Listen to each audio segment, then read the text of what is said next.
بہت سال پہلے کی بات ہے، ایک گاؤں تھا انتہائی خوبصورت، جہاں ہر طرف سبزہ ہی سبزہ تھا۔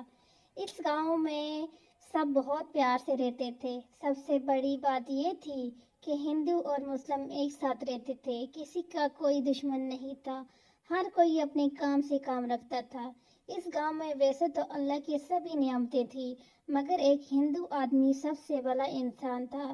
اس کو سب تربوز والا کہتے تھے، کیونکہ گاؤں میں صرف اسی کے پاس تربوز کا سب سے بڑا کھیت تھا۔ وہ بازار میں تربوز کا ٹھیلا لگاتا تھا۔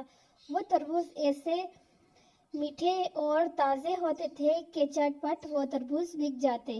گاؤں والے ایک تربوز نہیں بلکہ اس سے 3-4 تربوز اکٹھے خریدتے۔ اس ہندی کے پڑوس میں ایک اللہ والا بھی رہتا تھا، جو بوڑھا تھا، جن کی کوئی اولاد نہیں تھی۔ وہ بس ہر وقت اللہ کی عبادت میں لگے رہتے تھے۔ کسی کے ساتھ وہ زبردستی نہیں کرتے تھے کہ ہمارے دین میں آ جاؤ، بلکہ وہ چاہتے تھے کہ جس طرح اسلام پیار سے پھیلا ہے، میں بھی اپنے حسن سلوک سے اپنے ہندو بھائیوں کا دل جیت لوں۔ وہ تربوز والا بھی ان کا خاص خیال رکھتا تھا۔ اس نیک آدمی کا بھائی بھی تھا، جس کی ترقی سے جلتا تھا۔ وہ خود تو کام چور تھا، لیکن اپنے بھائی کی محنت کی کمائی سے خود بھی فائدہ اٹھانا چاہتا تھا۔ اب وہ کو دیکھ رہا تھا کہ اس کے بھائی کے تربوز بہت بکنے لگے ہیں اور اس کا ٹھیلا کچھ ہی دیر میں خالی ہو جاتے ہیں۔ لوگ اسے پسند کرتے ہیں، اس کے گھر میں امیری آتی جا رہی ہے، خوشحالی آنے لگی ہے۔ سب سے زیادہ بری بات یہ تھی کہ وہ مسلمانوں کا دوست تھا، خاص کر پڑوسی اللہ والے کا بہت خیال رکھتا تھا۔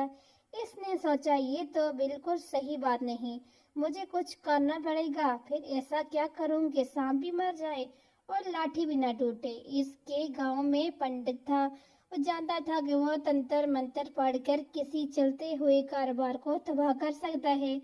وہ اس کے پاس گیا اور کہا، میرے بھائی کے تربوز کا کھیت ہے، جو گاؤں بھر میں بہت ہی پسند کیا جاتا ہے، اس کا اجاڑ دو، کیونکہ وہ مجھ سے بہت زیادہ کماتا ہے اور ہمارا ایک دشمن ایک مسلمان سے بڑی ہمدردی رکھتا ہے۔ اسے ڈر ہے کہ کہیں وہ اللہ والے کی وجہ سے مسلمان نہ ہو جائے۔ اس پنڈت نے کہا، میں ایسا نہیں ہونے دوں گا۔ ویسے بھی وہ اللہ والے سے بغض رکھتا تھا، ان کے لیے اپنے دل میں برائی رکھتا تھا۔ وہ کسی نہ کسی طرح انہیں گاؤں سے نکلوانا چاہتا تھا۔ اب وہ ہندو کے کھیت میں گیا۔ وہ رات بھر جادو ٹونا سفلی عملے کرتا رہا۔ صبح اس کے بھائی کو کہا، دیکھو میں نے تمہارا کام کر لیا ہے، اب وہ برباد ہو جائے گا۔ وہ خاصد بھائی اپنی جیت پر بڑا ہی خوش تھا۔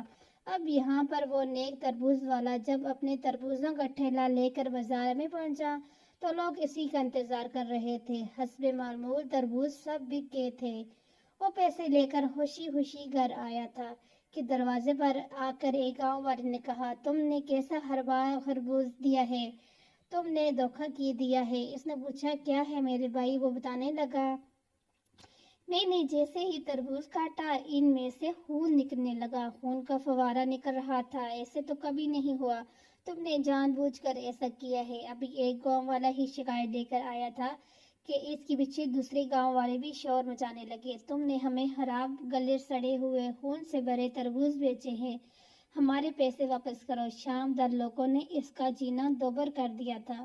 وہ جب خوش ہو رہا تھا کہ آج اس کی بہت کمائی ہوئی ہے، رونا شروع ہو گیا۔ اس نے سوچا، میرے بھگوان مجھ سے ناراض تو نہیں ہے، کہیں مجھ سے کوئی غلطی تو نہیں ہوگی، کیونکہ اب وہی لوگ جو اس کے تربوز کی تعریف کرتے نہیں تھکتے تھے، وہ اس کی برائیاں کرنے کے لیے آنے لگے۔ اس کا بھائی اور پنڈت بڑے خوش تھے۔ یہ خبر بہت جلد ہی اللہ والے تک پہنچ گئی اور انہیں افسوس ہوا۔ وہ اللہ والا اس ہندو کے پاس آئے اور کہا، ایسے کیسے ہو سکتا ہے کہ تربوز کے رس کی بجائے خون نکل رہا ہے؟ وہ بولا، حضرت آپ ایک نیک انسان ہیں، میری مدد کریں، میرا تو سب کچھ لٹ گیا، برباد ہو گیا، میرے تربوزوں کی فصل بھی خون سے بھر گئی ہے۔ اللہ والے فرمانے لگے، فکر مت کرو، ہم پتہ لگا لیں گے۔ آپ نے کہا، بس مجھے تربوز چاہیے۔ اس نے تربوز اٹھا کر دے دیا اور کہا، یہ لیجئے، جو کرنا چاہتے ہیں کر سکتے ہیں۔ آپ نے وہ تربوز لیا اور نماز پڑھنے کے بعد اس کے کھیت میں آ گئے۔ تربوز اپنے سامنے رکھا اور طاقتور وظیفہ پڑھنے کے بعد جیسے ہی پھونک ماری، اس پنڈت کا چہرہ صاف نظر آنے لگا۔ اس بدبخت کا پتہ تو چل ہی چکا تھا۔ اب مسئلہ یہ تھا کہ جس نے یہ کام کیا تھا لوگ اس کو بہت بڑا آدمی مانتے تھے۔ اس پنڈت کی سارے گاؤں میں بڑی عزت کرتے تھے، اس کے خلاف کبھی کچھ بھی نہیں سن سکتے تھے۔ اب کیا ہو سکتا ہے؟ وہ تربوز والا ساری رات اب عمل کرتے رہے۔ فجر کی نماز کے بعد جب اس نے تربوز والے کے پاس آئے تو دیکھا کہ وہ غم زدہ بیٹھا ہوا ہے اور ٹھیلے پر سارے تربوز رکھے ہوئے ہیں۔ کیا ہوا، تم بازار نہیں گئے؟ حضور کیا فائدہ، میں کیا کروں، آج بھی مجھ سے کوئی تربوز نہیں خریدے گا۔ اب تو جانتے ہی ہیں، آپ نے کہا فکر مت کرو، ظہر کی نماز پڑھ کر ہم آئیں گے، تم اپنے ٹھیلے پر تربوز رکھ لینا۔ سبھی گاؤں والوں کو کھیت کے پاس بلا لینا۔ وہ کیا پوچھتے ہیں، اس کا نے کہا جیسے آپ کی مرضی۔ اب کے پورے گاؤں میں اعلان کر دیا کہ سب دوپہر تک اس کے کھیت میں پہنچے۔ پنڈت اور اس کا بھائی بھی آیا کہ اب جگ ہنسائی ہوگی، ہم دونوں یہ تماشا مل کر دیکھیں گے۔ تربوز والا ہندو بھائی بھی ہو گیا اور اب اللہ والے کو گاؤں سے نکال دیا جائے گا۔ اللہ والے اللہ پر کامل یقین رکھتا تھے، انہیں لوگوں کی کوئی پرواہ نہیں ہوتی، وہ تو بس انسانیت کی خدمت کے لیے لوگوں کے پاس رہتے ہیں۔ آپ نے ظہر کی نماز پڑھنے کے بعد نفل ادا کیے اور اللہ کے حضور اپنے سجدے میں چلے گئے۔ بہت دیر تک دعا کرتے رہے۔ دعا مانگنے کے بعد اب آپ لوگوں کی طرف دیکھنے لگے۔ ان میں سے کوئی مذاق اڑا رہا تھا، کوئی سوچ رہا تھا کہ یہ کیا کریں گے، کیا کوئی جادوگری دکھائیں گے یا پھر کوئی کرشمہ دکھانے والے ہیں یا پھر ہم سب کو اپنے قابو میں کرنے والے ہیں، وہ کچھ بھی کر سکتے ہیں۔ بہرحال آپ نے لوگوں کی طرف دیکھ کر کہا، گاؤں والوں، اب جو بات میں کہنے والا ہوں اس کو سن کر تم سبھی حیران ہو جاؤ گے۔ یہ تربوز جو ہم نے ٹھیلے پر رکھوائے ہیں، آج ان کو وہ انسان کاٹے گا جس کی برکت سے یہ خون والے تربوز سونے کے تربوز بن جائیں گے، اور پھر ظاہر سی بات ہے اس کو انعام ملے گا۔ ہم نہیں جانتے کہ تم میں سے وہ کون سا انسان ہے، اس لیے ہم سبھی سے کہتے ہیں تم میں سے جو بھی سب سے پہلے یہ کام کرے گا اسی کو انعام ملے گا۔ پھر آپ نے کہا، کون ہے جو سب سے پہلے آ کر اس تربوز کے اوپر چھری چلائے؟ اللہ والے نے جان بوجھ کر اس تربوز والے ہندو کو اشارہ کیا اور کہا کہ تم آؤ، کیونکہ یہ تمہارے تربوز ہیں۔ وہ آگے آیا اور چھری اٹھا کر تربوز کو کاٹنے ہی والا تھا کہ پیچھے سے اس کا بھائی آیا اور کہا، ارے ارے، تم کیوں کاٹ رہے ہو؟ تمہاری وجہ سے تو یہ سب خون والے تربوز بن گئے ہیں، تم ہٹو، میں کاٹوں گا۔ تمہارے کھیتوں نے پورے گاؤں میں تمہیں برباد کر دیا ہے، وہ گاؤں والوں تم پر یقین نہیں کرتے، ہٹو، مجھے یہ کام کرنے دو، میں یہ کام کروں گا۔ اب وہ چھری اٹھا کر تربوز کو کاٹنے ہی والا تھا کہ وہ پنڈت جو گاؤں کی بھیڑ میں کھڑا تھا وہ لوگوں کے پیچھے سے نکلا اور کہا، اس گاؤں کا سب سے زیادہ عزت والا آدمی میں ہوں، میں ہی صحیح حقدار ہوں، اور ویسے بھی تم مسلمانوں کو کیا بھروسہ، سب جھوٹ بول رہے ہو، کوئی جادوگری تماشے ہی دکھا رہے ہو، تم اللہ والے ہو نا، لیکن تم نہیں جانتے کہ تم سے بڑا علم میں رکھتا ہوں، میرے پاس وہ علم ہے جو تمہارے پاس بھی نہیں ہوگا۔ وہ کھڑکتے ہوئے آگے آیا، آپ کی طرف دیکھنے لگا، پھر بولا، مجھے تم پر کوئی بھروسہ نہیں۔ وہ ویسے ہی اللہ والے کو گاؤں سے نکلوانا چاہتا تھا۔ اس نے کہا، گاؤں والوں، میں تمہارا بڑا ہوں، اگر یہ تربوز سونے کا بنا تو ٹھیک، ورنہ ہم اس درویش کو اس گاؤں سے نکال دیں گے، کیونکہ مجھے لگتا ہے کہ یہ جھوٹ بول رہا ہے اور ٹانگ کر رہا ہے۔ سب نے کہا، آپ جو کہیں گے ہم آپ کی بات پر یقین کریں گے۔ اس تربوز والے اور اس کے درویش کی بات پر نہیں، وہ مکار ہنسی ہنستا ہوا آگے آیا۔ اب اس نے سب سے بڑے تربوز کو اٹھایا اور چھری سے اس کو کاٹا، پر وہ سونے کا نہیں بنا۔ وہ ہنسنے لگا، دیکھا، میں نے کہا تھا نا، یہ درویش فقیر تم سب کو لوٹ رہا ہے، سب کو بیوقوف بنا رہا ہے، میں تو کب سے کہہ رہا ہوں کہ اسے گاؤں سے نکال دو، لیکن تم لوگ اسے یہاں سے نکالتے ہی نہیں ہو، اور یہ سب کچھ اس تربوز والے کی وجہ سے ہوا ہے، یہ ہمارے ہی بھائی ہے اور ہماری طرح بھگوان کی پوجا کرتا ہے، لیکن پھر بھی اس نے اللہ والے کا ساتھ دیا ہے۔ ابھی وہ یہ بات کر ہی رہا تھا، تب اسے ایک عجیب سی آواز آئی، کیونکہ اب جو ہوا اس سے سبھی حیران ہو گئے۔ تمام گاؤں والوں نے دانتوں تلے انگلیاں دبا دی، کیونکہ وہ تربوز بولنے لگا جس کو اس نے چھری سے کاٹا تھا۔ اس نے کہا، یہ ایک نیک درویش بابا ہیں، ڈوگی نہیں، ڈونگی تم ہو۔ اس بھلے تربوز والے کے کھیت پر جادو کیا، اور یہ سب تم نے اس کے بھائی کے کہنے پر کیا ہے۔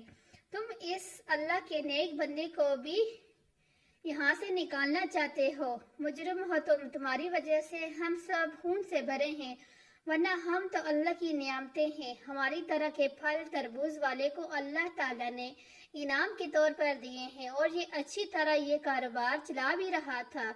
اس کے دل میں کوئی کھوٹ نہیں تھا، یہ گاؤں والوں کو اچھا پھل کھلانا چاہتا تھا، لیکن تم اس سے جلتے تھے، اس اللہ والے سے بھی جلتے تھے، اور اس کے بھائی اس کو گرانا چاہتا تھا، اس کی دولت سے حسد کرتا تھا۔ تبھی تم نے ہم پر جادو کیا، سفلی عمل کیا، لیکن اس آدمی نے ہمارے ساتھ یہ کام کر کے اللہ تعالیٰ کو ناراض کیا ہے۔ اب تم دیکھنا اس پنڈت کے ساتھ کیا ہوگا۔ وہ پنڈت تربوز کو حیرت سے دیکھ رہا تھا، جو گواہی خود دے رہا تھا، بلکہ باری باری سارے تربوز پنڈت اور تربوز والے کے بھائی کے خلاف گواہی دینے لگے کہ ہاں یہی برے ہیں۔ سبھی گاؤں والوں نے ایسا منظر تو کبھی نہیں دیکھا تھا۔ اللہ والے نے کہا، یہ سب کسی جادو کی بنا پر نہیں ہوا ہے۔ اللہ کی قسم، ہم نے ان پر کوئی بھی عمل نہیں کیا، بلکہ یہ اللہ کے حکم سے بول رہے ہیں۔ میرے اس ہندو بھائی نے مجھے اللہ پاک نے اس کی سچائی کا ثبوت ایک پھل سے دلوا دیا۔ کہو تربوز والے، کیا سزا دینی ہے ان دونوں کو؟ اس نے کہا، حضرت میں تو کچھ بدلہ نہیں لینا چاہتا، بس میرے تربوز پھر سے ویسے ہی ہو جائیں، تازہ میٹھے، تاکہ میں گاؤں والے مجھے دعا دے سکیں اور میری تعریف کر سکیں۔ میں بھی حلال روزی کمانا چاہتا ہوں۔ پنڈت اب شرمندہ ہو گیا۔ اس نے کہا، میں نے مان لیا آپ ایک اللہ والے ہیں، اور میں بہت سے خداؤں کو پوجا کرنے والا لوگوں کو نقصان پہنچا رہا تھا۔ میرے دل میں آپ کے لیے نفرت تھی، لیکن اب میں بدل گیا ہوں، کیونکہ ایک ایسے پھل نے گواہی دی ہے کہ میں تو کچھ کہہ بھی نہیں سکتا کہ اس پر کسی نے جادو کیا ہے۔ مجھے معاف کر دیں، میں کلمہ پڑھ کر مسلمان ہونا چاہتا ہوں۔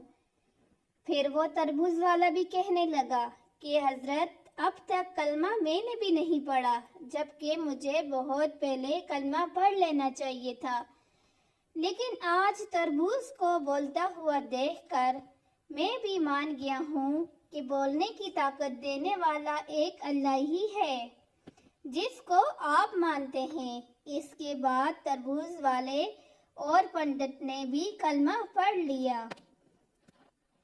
اس کے بعد حاسد بھائی بھی وہاں آیا اور اس نے کہا، مجھے معاف کر دو، میں تمہاری ترقی سے جلتا تھا اور تمہیں لوگوں کے سامنے نیچا دکھانا چاہتا تھا، لیکن میں خود ہی نیچے گر گیا۔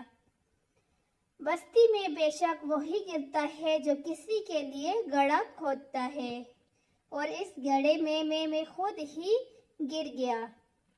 اس کے بعد اللہ والے نے ان سب کو کلمہ پڑھایا اور تربوز کی فصل پر پھونک ماری، تو وہ تربوز جو خون سے بھرے تھے پہلے جیسے ہی حالت میں آ گئے۔ تربوز والے نے پھر سے ٹھیلا لگا لیا۔ اس بار قدرت کا کرشمہ یہ ہوا کہ وہ جو تربوز گرمی کے موسم میں آتے تھے وہ دوسرے موسموں میں بھی آنے لگے، اور اس بار فصل اتنی عمدہ اور شاندار تھی کہ وہ تربوز اب بھی ختم نہیں ہوتے، اور اس کا کاروبار چلتا ہی رہتا ہے۔